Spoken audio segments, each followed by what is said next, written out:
JFD, just fair and direct. Okay, hello and welcome everyone. Welcome to JFD Traders Tea Time with me, Darius Anucauskas. Today's the 19th of February 2021, so yep, welcome everyone. Welcome to this Friday's afternoon session where we're going to have a very quick look at the markets, a few of the charts, the usual stuff. But before we do that, as always, let's quickly have a read through our risk disclaimer. So, the content we produce does not constitute investment advice or investment recommendation, should not be considered as such, and does not in any way constitute an invitation to acquire any financial instrument or product. As always, I'll give you a few seconds to read the rest and we can continue.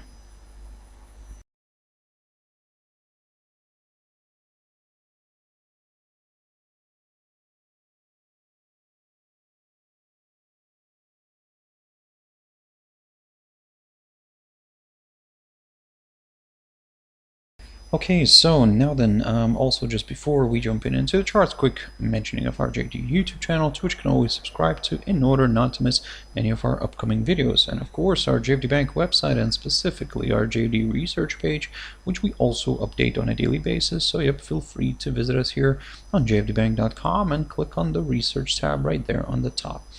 So now then guys, jumping into the charts, the first one I want to quickly update you on is the German DAX, and it's moving back above the 14,000 mark. So it's currently trading just slightly above that. In a way, if it stays above this area, above that psychological 14,000 zone, then well, we might see maybe a bit of a push back here to the upside. However, as I mentioned before, preferably for me maybe to see a push above the 14,063 territory right here, which recently acted as a good area of resistance and then support, could be a better idea. I mean, and then yes, of course, we could start looking at that all-time high. But at the moment, we're still kind of oscillating around the 21-day EMA, so that's why I'm going to take a bit of a neutral stand here and wait for a clear breakthrough of one of my levels here. And for the upside, as I said, is this 14,063 territory. For the downside, well, I'm still looking at the area between the 13,830 and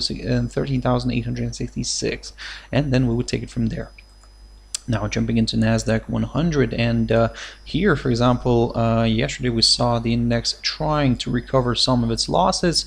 If we take a look at the cash index right now, we'll see that the price is back to the 13,720 zone. So basically, it's well above yesterday's close and above this other hurdle, this 13,700 mark. And basically now it means that there is a good chance for this one to drift further north, where our next target is going to be the all-time high near the 13,870. Sorry, we should say 13,880 zone, approximately around there. So that's going to be my next target, and then we'll take it from there. So for now, everything's looking quite positive here. Let's see if that positivity can stay throughout the whole U.S. session.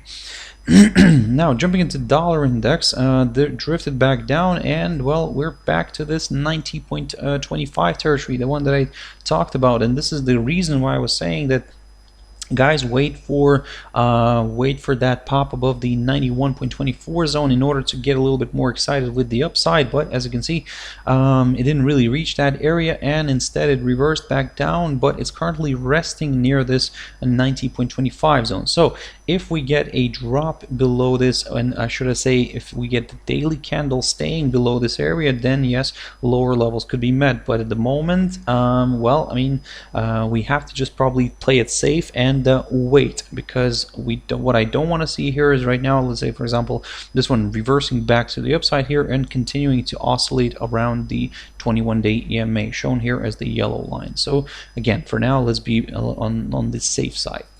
Silver popping higher, of course. A weaker dollar, it means kind of better here for the bulls, for well, not for better for the bulls in the commodity market. And yep, we can see the price here of silver popping higher again, back above the 21-day EMA. So in a way, we can say that maybe this upside line drawn from the low, the 30th of November, continues to provide good support.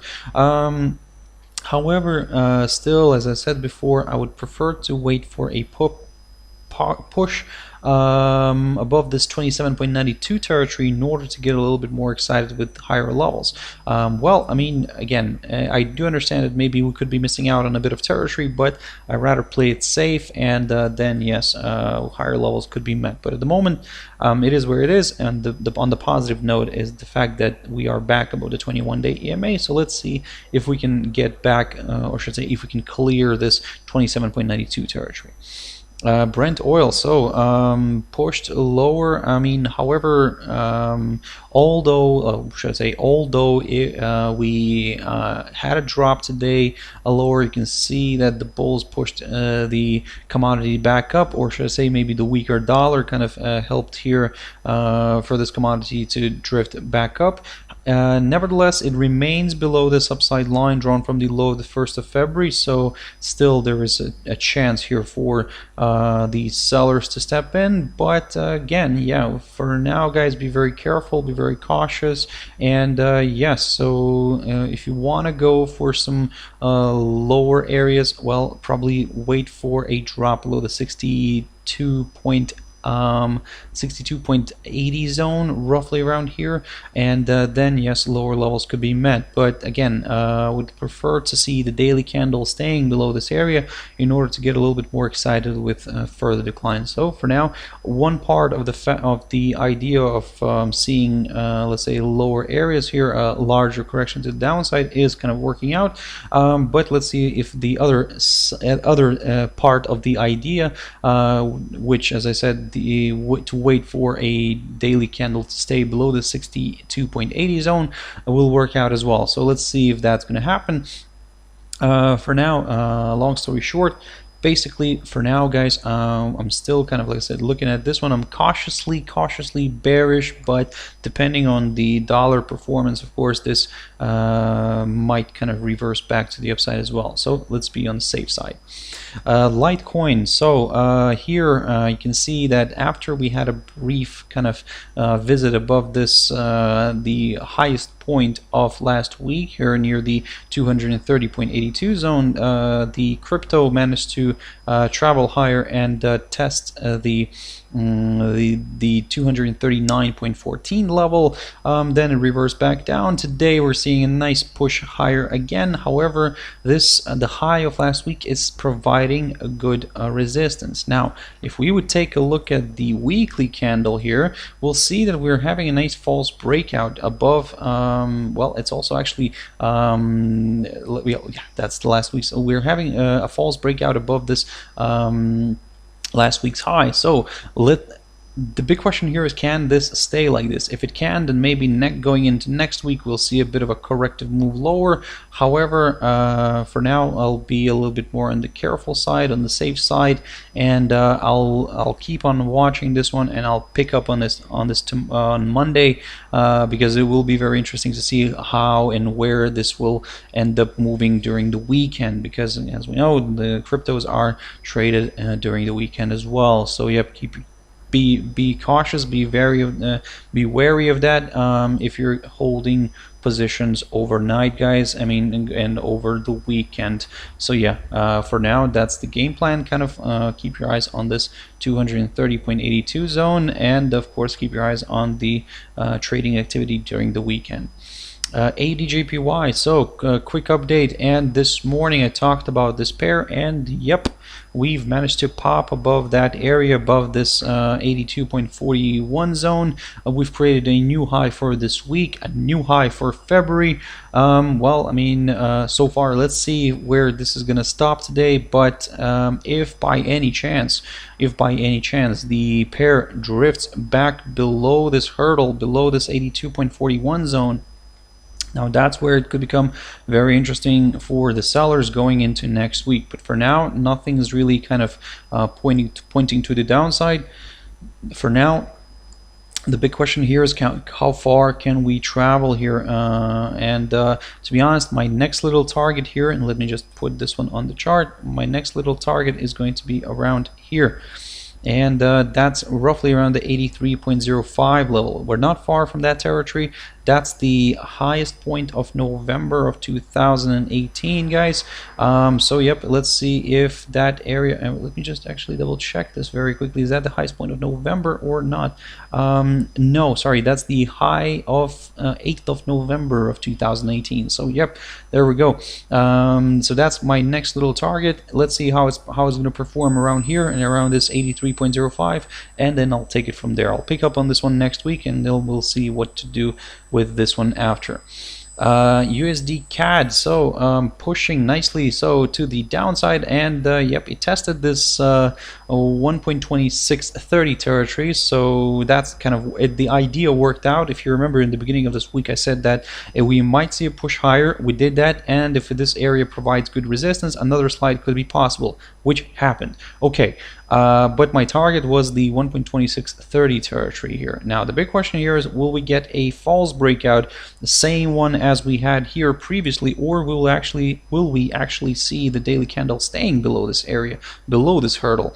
Well, that's of course a big question for today. I would say if this continues to slide, of course my next target is the lowest point of January near the 1.2590 territory, but if that gets cleared, well, I mean, this will confirm a forthcoming lower low, and yep, further declines are possible. Then my next target is around the 1.2525 zone, but I'll pick up on this one maybe next week.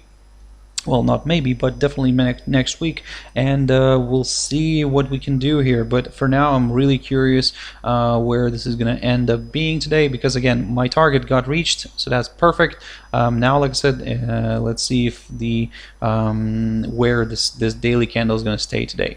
GBP USD, of course, weaker dollar means better here for GBP USD. I mean, and the pound was just this. It has been the second, I think, or actually, no, wait. Well, it has been 1, 2, 3, 4, 5, 6 weeks in a row that the pound is rising. I mean, well, I mean, that is quite a rally, I would say. However, the bigger the rally, the harder the fall. I'm not saying that this is where it's going to turn around here, but to be honest, I mean, we've managed to reach the psychological 140 territory today.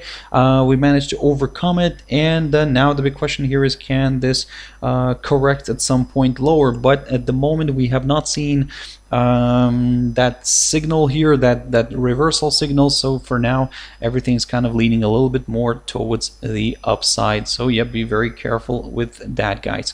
And then we'll take it from there. Jumping into EURUSD here, guys. Oh, by the way, GBP USD, if you're looking for the next potential target here, let me just quickly pick up on this. Now we have to go back here into 2018 April time, and basically search for a good potential area of resistance. Now one of the levels could be here, the high of the 4th of April here, and that's near the 1.4097 territory. Of course, the big question here is, will we reach that? Well, that's a big question, but for now, that's what I'm going to be aiming here for, and for now, especially if the rate remains above this 1.3966 territory. So keep your eyes on that one. And yeah, EURUSD, so pushing higher. And if you remember this morning, I talked about the idea of potentially seeing here a somewhat of a inverted head and shoulders pattern. However, still, even if we exclude that idea, even if you want to go for some higher levels, still a break of this hurdle is required, this 1.2156 territory that I talked about previously. And yep, at the same time, we could get a break of the so-called neckline, and yep, higher levels could be met. So again, I'm not saying that this is where we're going to go to, but if we do break this area, then yes, higher levels could be met, guys. For the downside, I would need to see this one maybe falling back below this, the low of this week near the 1.2023 zone, approximately around here. And at the same time, we could maybe see a drop below the 108 EMA. So let's see how that's going to work out. For now, the downside scenario is slightly off the table, and all eyes are on this 1.2156 territory. So guys, that was a quick overview of some of these instruments. Some of them I looked at this morning and basically just to see how everything's getting along. But yeah, guys, before we finish the session, I would just like to thank you for watching my videos this week, guys. Really appreciate that. Thank you for the likes. I really appreciate that as well. And yeah, guys, I hope you have a fantastic weekend. Stay safe, and I'll see you later. Thank you very much, and bye-bye.